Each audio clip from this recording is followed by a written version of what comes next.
Nuestros padres son nuestros canales de vida y su misión es la de traernos al mundo y la de darnos cuidado, amor, alimento y protección. Cuando somos niños somos vulnerables, necesitamos de ellos para sobrevivir. No importa cómo haya sido, nuestros padres nos dieron lo que podían y lo que tenían. Y en todo caso, lo más importante, nos dieron la vida. Del resto, nos debemos encargar ¿quiénes? Nosotros mismos. ¿Saben por qué? Porque nuestros padres aprendieron de sus padres, y sus padres de sus padres, y así sucesivamente. Y muchos de estos aprendizajes que vinieron a nosotros, pues son algunos conscientes, pero la mayoría inconscientes. Muchos de ellos nos pueden ayudar a avanzar hacia la vida, pero la mayoría nos limitan. Entonces, quien tiene que tomar una acción de cambio somos nosotros. Yo comparo la herencia transgeneracional como una carrera de relevos. La abuela le pasa el bastón a la hija se lo pasa a la nieta.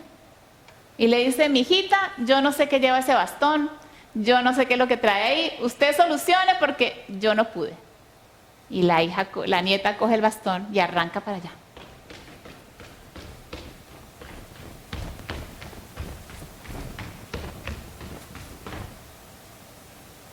Hacia una meta sin fin. Hasta que llega un descendiente y dice, estoy mamada de tratar, ¿cómo así? ¿Qué es lo que trae esto? Y entonces en vez de tratar de ir hacia allá, se gira y dice, algo está mal aquí, abuela, ¿qué es lo que trae este bastón? Y cuando mira hacia allá puede decir,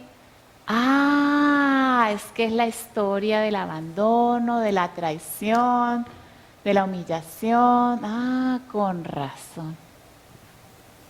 Y entonces puedo cambiar la historia. Ahora yo les pregunto, ¿ustedes saben qué trae su bastón?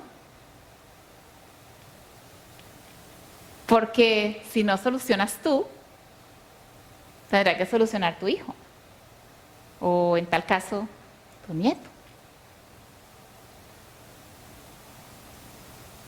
Tú puedes generar ese cambio. Tú puedes generar esa liberación. ¿Pero cómo? Bueno, pues vamos a ver de dónde viene la historia, no solamente de mi sistema, porque es que no empezó en papá y mamá. Eso empezó allá atrás en la historia de la humanidad. Y entonces, ¿qué tenemos que hacer? Caminar un paso más allá todavía y ver qué fue lo que pasó en la historia que hoy todavía sucede en nuestras vidas. Hablemos un poquito sobre eso. Si nos dirigimos hacia la historia de Caín y Abel, por ejemplo.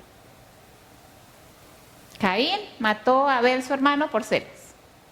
¿Podríamos llamar a eso una traición? ¿Qué me dicen de las historias de los emperadores? Que entre ellos tramaban todas esas mentiras y esos engaños para tomar el poder. ¿Podemos decir que eso es una traición? De las reinas y los reyes. El rey tenía su reina oficial, la que le ponían ahí, y él tenía su amante y sus cortesanas. Y a la mesa le tenían un puesto al amante y a las cortesanas. ¿Podríamos entonces decir que la traición era socialmente aprobada? Y hoy nos quejamos o juzgamos la traición, el engaño y la mentira. ¿Y qué pasa? Pulsa en todos nosotros. Si no lo hago, pulsa. Y si lo hago, pues pulsa. Y si me lo hace, definitivamente pulsa en ti.